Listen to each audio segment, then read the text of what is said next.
Cho Sung-min was face down on the concrete, not moving. 240 pounds, undefeated in 31 fights, the man every single person in that room had assumed would be guarding the chairman by nightfall. Face down, not moving. The room was completely silent. Jae-won-oh stood at the edge of the mat, turned his hands over once in a routine mechanical check, and stepped off the floor. Behind him, 50 men who had laughed the moment he walked in were doing something they were not built for. They were trying to understand what they had just seen. It had taken 22 seconds. It had not looked like any fighting style any of them could name. And the most disturbing part, the part that would stay with every single one of them long after they left that building, was this. Jae-won's breathing had not changed, not once. In the corner of the room, a 7-year-old slid off the bench, picked up her cartoon lunchbox, and walked calmly across the floor to her father. The same little girl the head enforcer had crouched down to mock 40 minutes earlier.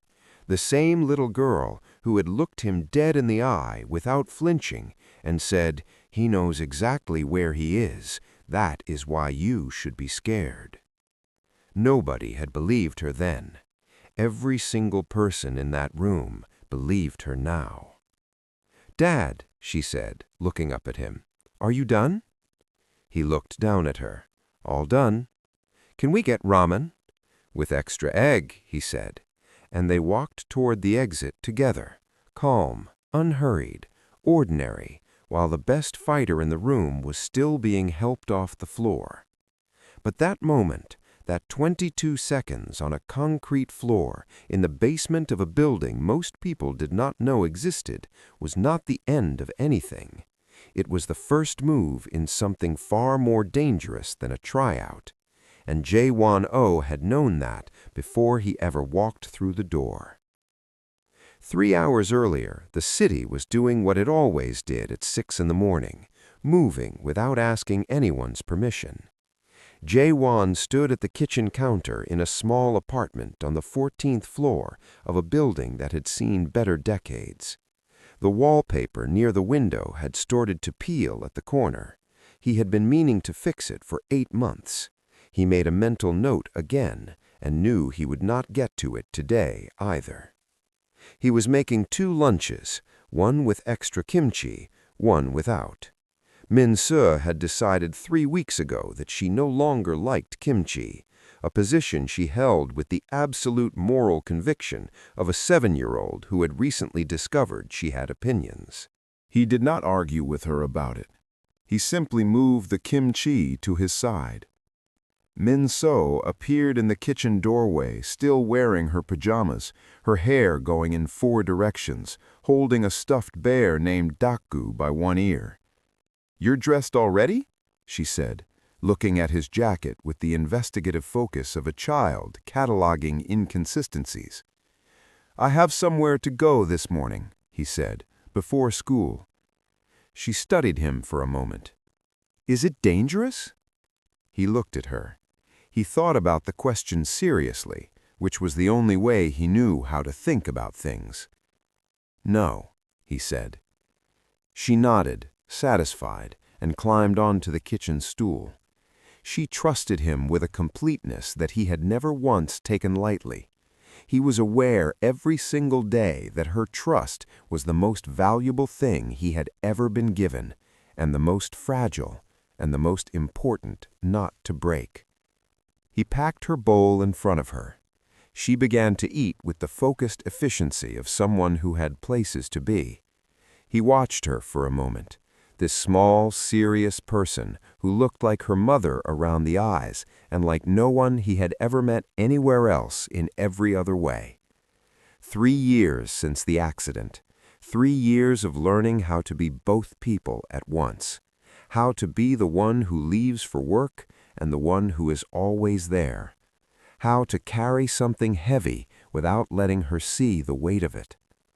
He had not always gotten it right, but he was still trying, Every single day, he was still trying. And if you have ever loved someone so much that the trying itself becomes the only thing that keeps you moving forward, then you already understand Jae-won-oh better than any introduction could explain. He packed her lunchbox, the one with the cartoon bear on it, zipped it shut, and set it beside her school bag. "Finish your rice," he said. "I am finishing it," she said without looking up. He almost smiled. The building was not on any public map. It sat beneath a Korean dry goods import company in the eastern part of the city, accessed through a service entrance that required a specific knock and a face that the man on the other side recognized. Jae-won had been given the address 3 days ago by a man he had served with for 6 years, a man who owed him a debt that neither of them ever named directly, but both understood completely. The message was 4 words: "They are looking. Go." He had looked at the address for a long time.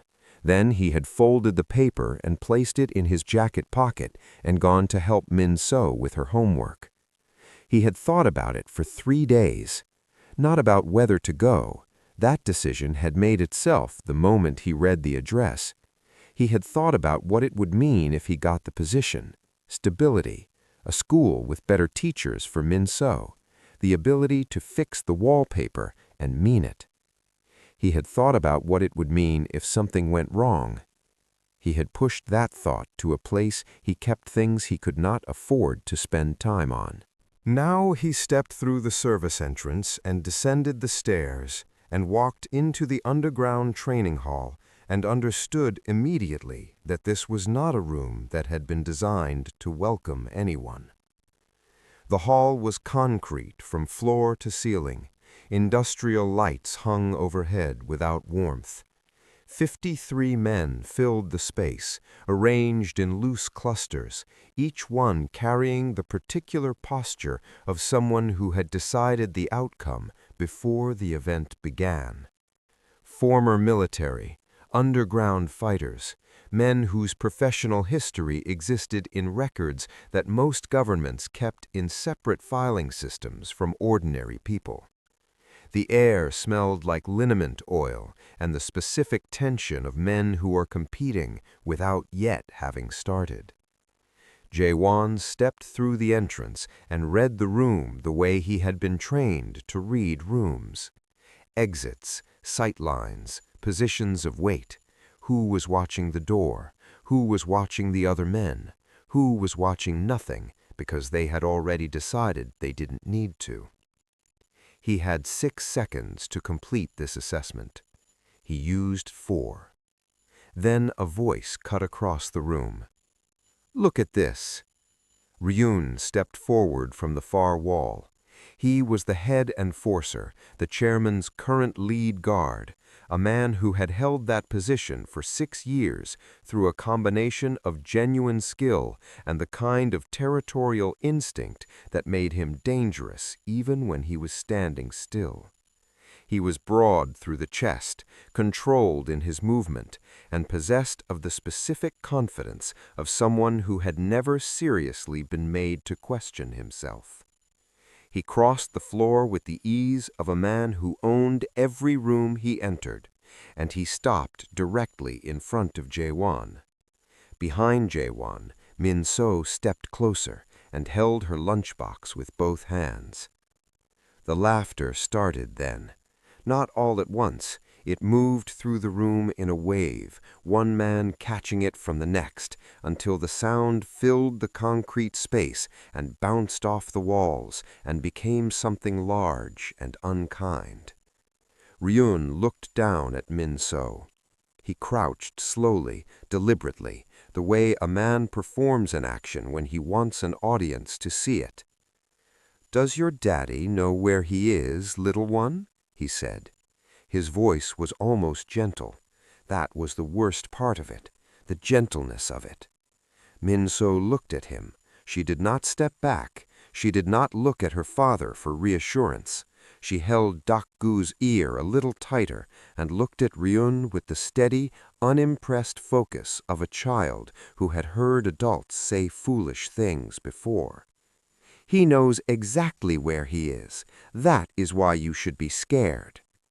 The laughter did not stop immediately, but it changed in quality. Something shifted in it. A few men exchanged glances. Ryun stood back up. He looked at Jae-won. Something moved behind his eyes, a brief recalibration that he covered quickly, with a smile. "Cute kid," he said. "Wrong address." Jae-won looked at him without heat, without performance, without the specific kind of eye contact that men use when they want to establish dominance before a conflict. He looked at Ryan the way a man looks at a door he is about to open. Then he turned, crouched down to Min-seo's level, and spoke quietly into her ear. She nodded once, the slow, serious nod of someone receiving important instructions. She walked to the concrete pillar in the corner of the room, sat down on the bench beside it, and opened her lunchbox.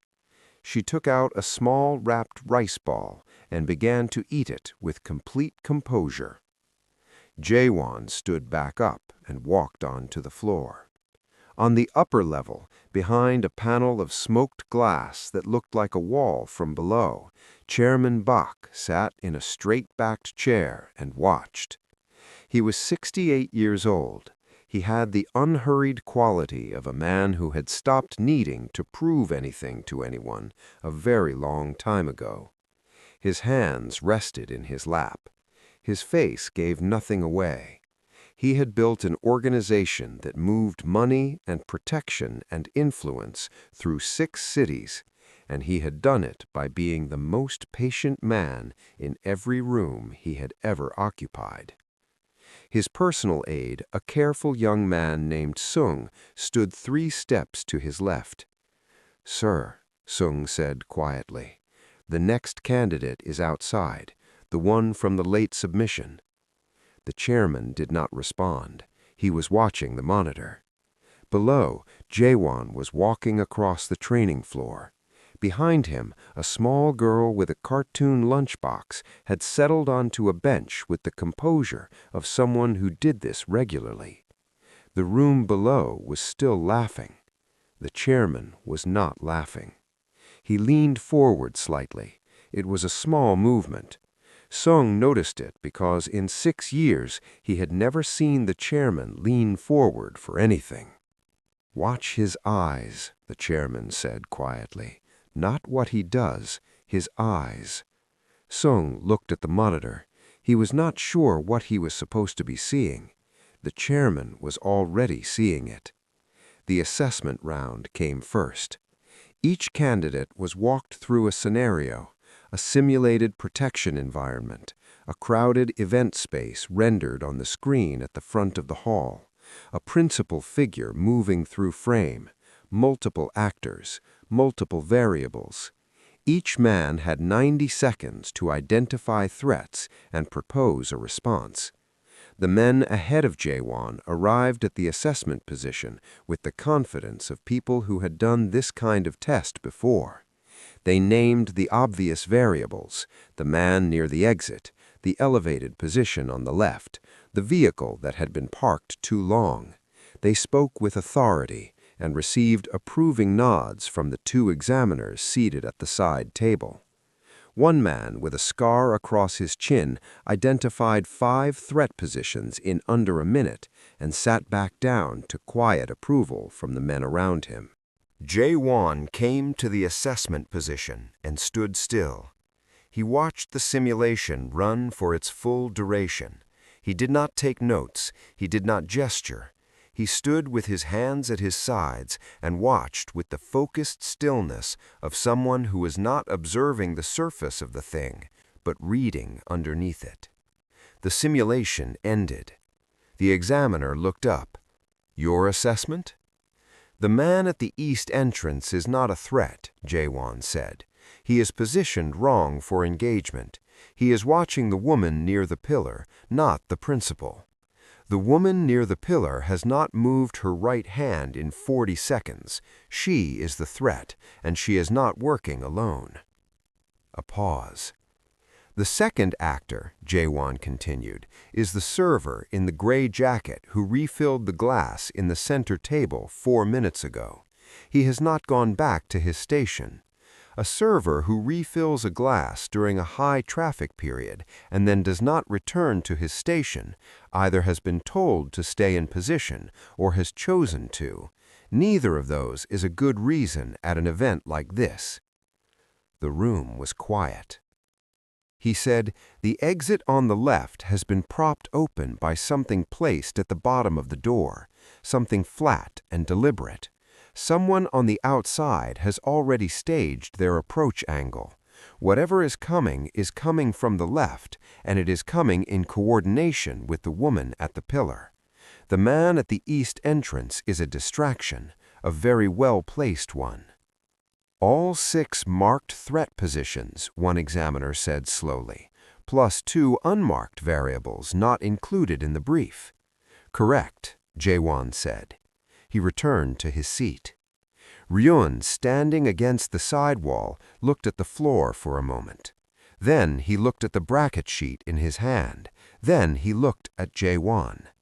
The decision he made in that moment was not a good one, but it was a human one.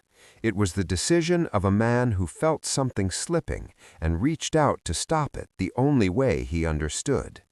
He walked to the bracket board and made a single change with a marker he had been holding since the morning. Jaewon-oh, Cho Sung-min, round 1. Upstairs, the chairman watched Ryun write the names on the board. He said nothing, but his hands, resting in his lap, closed very slightly. Sung noticed. He said nothing either. When the bracket went up, the room read it and understood what it meant. Cho Sung-min was not simply the best candidate in the room. He was the reason several of the other candidates had already quietly decided they were competing for second place. He was 240 pounds of controlled and documented violence, 31 fights, no losses. He trained twice daily and had done so for 11 years without significant interruption. He had ended 4 matches already that morning, each one inside 40 seconds, each one with the same disciplined sequence. He was not cruel.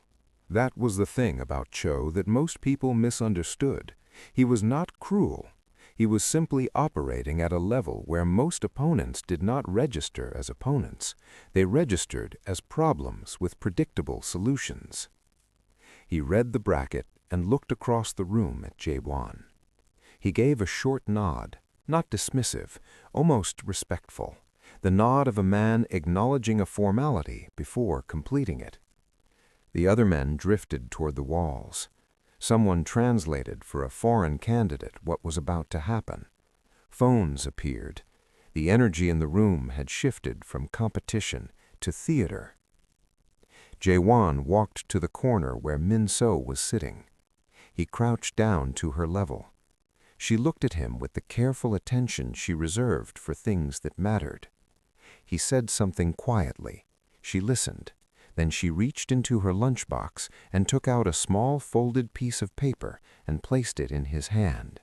He looked at it, folded it, put it in his jacket pocket over his chest. He stood up. Min-so watched him walk to the mat. She set her lunchbox down on the bench beside her, folded her hands in her lap, and watched through the gap between 2 men's shoulders with the focused stillness of a child who already knew the answer to a question the room was still asking. Upstairs, the chairman had not moved. Sung had stopped pretending to review the candidate files. He was watching the monitor. Below, Cho stepped onto the mat and rolled his neck once. The movement traveled through his shoulders and settled. He looked at Jaewon the way a mountain looks at weather, present, unmoved, certain of its own permanence. Jaewon stepped onto the mat from the opposite side. He did not roll his neck. He did not shake out his arms. He did not perform readiness. He simply turned to face the center of the mat with the calm of a man who had already made every decision that needed making and found the decisions unremarkable. The referee raised his hand. The room stopped breathing. The hand dropped. Cho came forward immediately, no hesitation, no measurement. He had ended 4 matches that morning with the same opening sequence and saw no reason to change it now. Close the distance, establish grip, control the weight. It had worked perfectly every time because it was correct, and correct things done with enough force tend to produce consistent results. He applied it now with the confidence of a man repeating a proven equation. Jae-won moved back, not scrambling, not retreating. One precise step, transferring his weight to the outside edge of his left foot in a way that redirected Cho's approach angle by approximately 5 degrees. It was almost invisible. It was also the reason Cho's grip closed on air. The room did not understand what had happened. Cho recovered. He came again. By the 8th second, Jae-won had not thrown a single strike. He had not attempted a single hold. He had simply not been where Cho expected him to be, and he had done it without anything that looked like effort.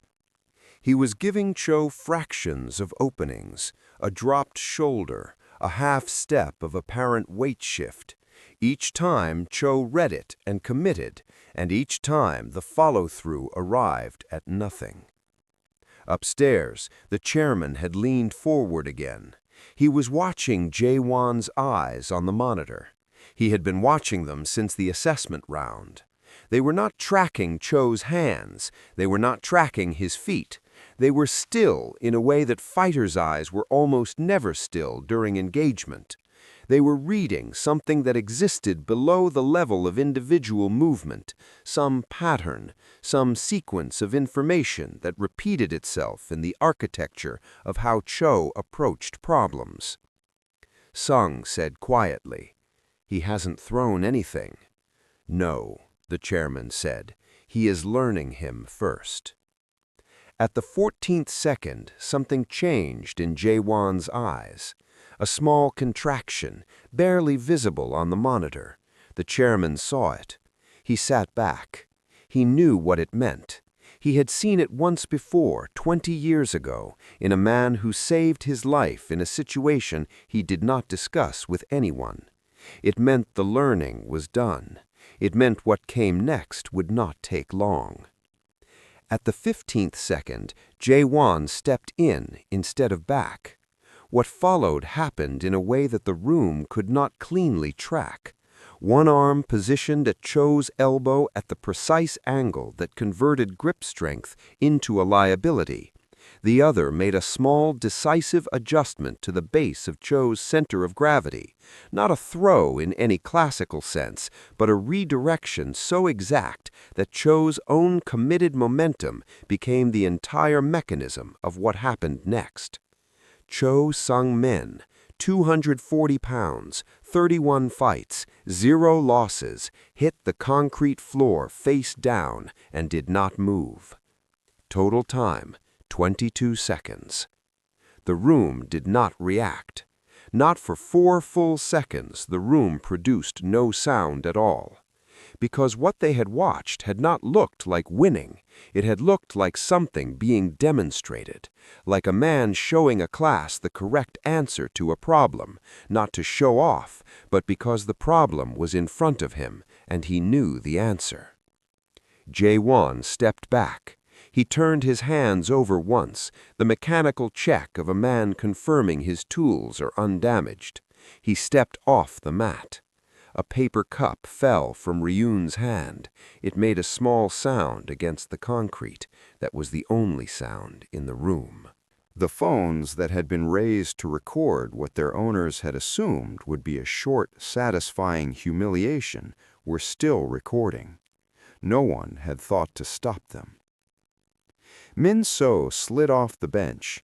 She picked up her lunchbox and walked across the floor through the gap the men made without realizing they were making it. She stopped in front of her father and looked up at him with the evaluative calm of a child completing an assessment. "Dad," she said, "are you done?" He looked down at her. "All done." "Can we get ramen?" "With extra egg," he said. She nodded, satisfied, and took his hand. They walked toward the exit, unhurried, ordinary, like two people leaving a place that had nothing more to offer them. Behind them, 3 men were helping Cho Sung-min to his feet. He was conscious. He was not injured in any way that would last, but he was standing with the careful movement of a man who had just discovered that the floor of what he understood to be possible had dropped several feet without warning. Ryun stood against the wall. He had not retrieved the paper cup. Upstairs, the chairman stood up from his chair for the first time in 40 minutes. He straightened his jacket. He turned to Sung. "Bring him up," the chairman said, "him and the girl." Sung moved toward the door. The chairman looked at the monitor one more time. On the screen, the training hall was full of men who had arrived that morning absolutely certain of something and were now quietly, privately revising it. The chairman had built everything he had by being the first person in the room to understand what he was actually looking at. He understood what he was looking at now. The elevator opened onto the 32nd floor, and the 32nd floor was nothing like the basement. It was quiet in the way that rooms are quiet when they have been specifically designed to keep the world out. Dark wood, books arranged along one full wall, organized not by subject, but by the date they were acquired, a system that made sense only to the person who had built it. On the desk, 3 items: a telephone, a glass of water, a framed photograph, old and slightly faded, of a younger version of the chairman and a woman standing in front of a building that no longer existed. Nothing decorative, nothing unnecessary. The room of a man who had long ago stopped performing his power. Min-so walked in and stopped. She looked around with the careful inventory of a child who takes spaces seriously. "It is very clean in here," she said, "but there is no window for plants." The chairman, who had been watching Jae-won from behind the desk, looked at the girl. A beat passed. "You are right," he said. "There is no window for plants." She nodded, accepting this as a factual deficiency rather than a character flaw, and climbed onto the chair beside her father with her lunchbox in her lap. The chairman looked at Jae-won. "Sit down," he said. Jae-won sat. He did not look at the room. He did not look at the view. He looked at the chairman with the same quality of attention he had given to everything else that morning, focused, unhurried, without the particular voltage that people carry when they are aware they are sitting across from someone important. The chairman noticed this. He had been noticed his entire adult life. He had learned to read the specific quality of attention people directed at him the way other people read weather. This was different. This man was not positioning himself toward power. He was simply present. The chairman asked about the technique on the mat. Jae-won said it came from specific training in specific environments over a long period. He did not name the environments. He did not elaborate.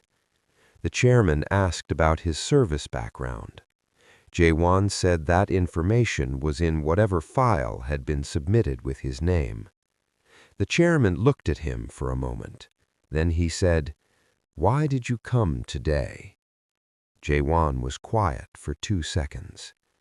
He looked at Min-so, who was carefully separating the segments of a tangerine she had produced from her lunchbox with the concentration of a surgeon.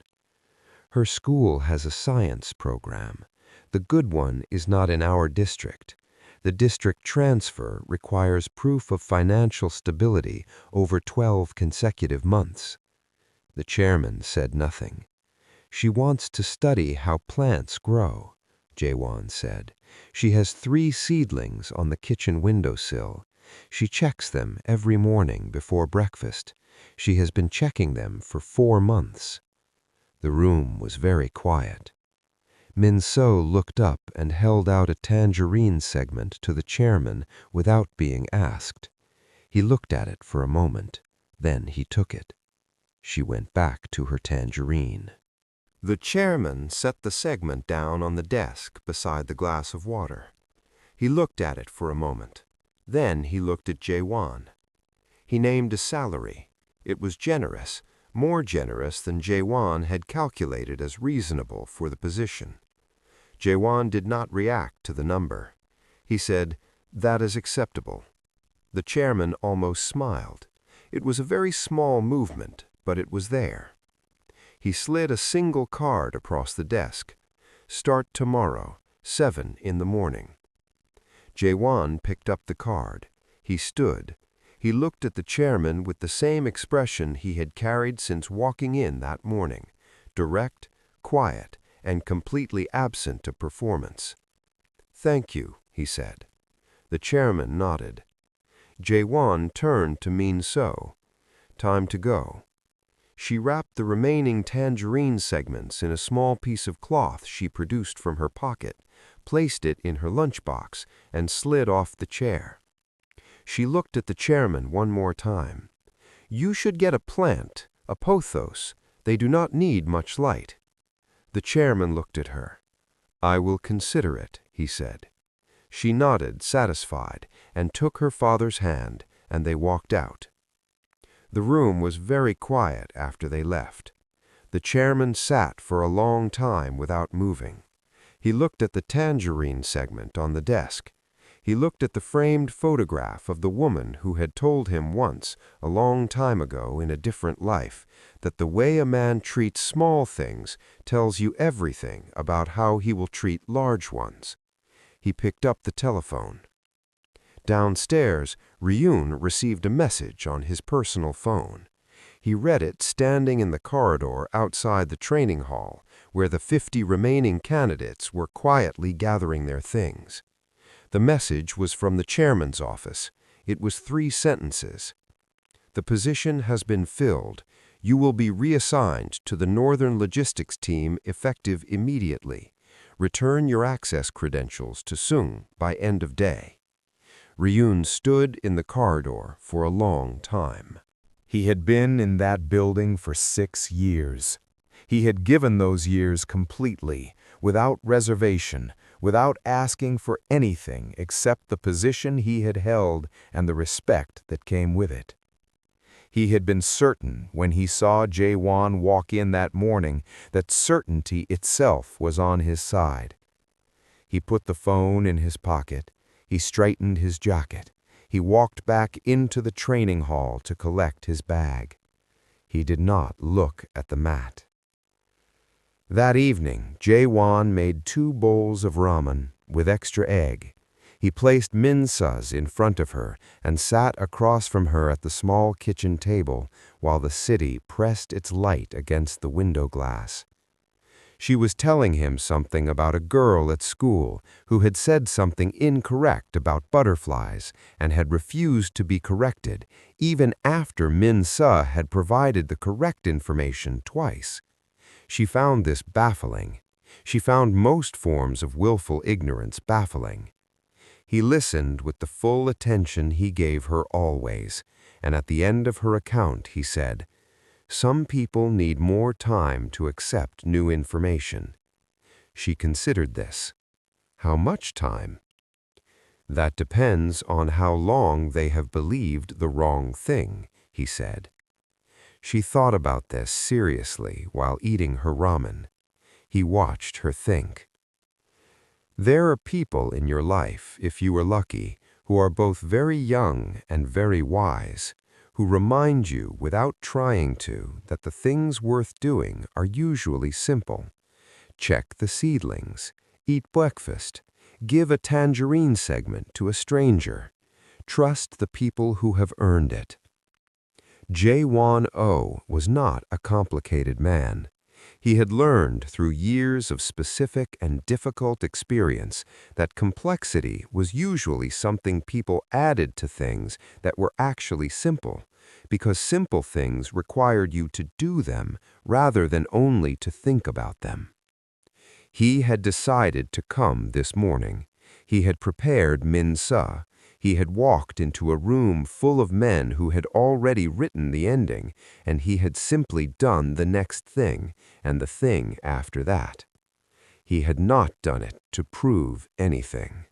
He had done it because a little girl had 3 seedlings on a kitchen windowsill and checked them every morning before breakfast and deserved a school with a science program that would know what to do with that. Min-so looked up from her bowl. "Dad," she said. "Yes." "Did you know you were going to win today?" He looked at her. "I knew I was going to try," he said. She absorbed this. Then she went back to her ramen. Outside, the city ran its usual frequencies, sirens at a distance, the low sound of traffic, the anonymous noise of a place that does not slow down for ordinary moments. But some moments are not ordinary, even when they look exactly like it from the outside. A father and a daughter eating ramen after a long day, a bowl with extra egg, a conversation about butterflies and people who need more time. If you have ever sat across from someone small and known that everything you are doing is for them, that every difficult room you have walked into and every moment of silence you have held instead of breaking has been because of the particular way they check their seedlings every morning, then you already know what Jaewon was feeling at that table. You do not need him to say it. You already know. On the 32nd floor, the chairman's office was dark except for the desk lamp. He was sitting in his chair, not working, not reading, simply sitting.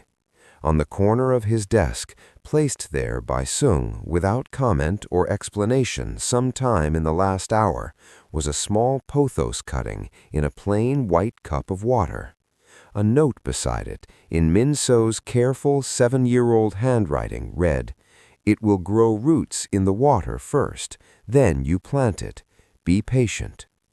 The chairman looked at it for a long time. Then he moved it to the corner of the desk where the morning light would reach it. He turned off the lamp. He sat in the dark for a moment, with the city laid out beyond the window in its 10,000 small lights, and he thought about a young man who had walked into a room full of people who had already decided what he was, and had simply, quietly, been something else entirely. He thought about a little girl who gave tangerine segments to strangers and left instructions about plants for men she had just met. He thought about 6 years and the man who had held a position with skill and dedication and had ended it by letting fear make his decisions for him. He thought about the photograph on his desk, the woman in it, the building that no longer existed. He thought about the things we protect and why we protect them, and whether the thing we are protecting has ever stopped to look back at us. He did not have answers to all of it, but he was still asking the questions, which meant something. In the end, that is what it comes down to. Not the room you walk into, not the weight of the man across the mat from you, not the laughter of 50 people who have decided before they have seen. It comes down to whether you are still asking the questions, whether you still get up in the morning and make 2 bowls of ramen, one with kimchi and one without, and sit across from the reason you are trying and listen to everything they have to say about butterflies. Jae-won-oh was not a man who had stopped asking questions. He was a man who had simply, quietly, learned to let the answers speak for themselves. And they had. 22 seconds at a time.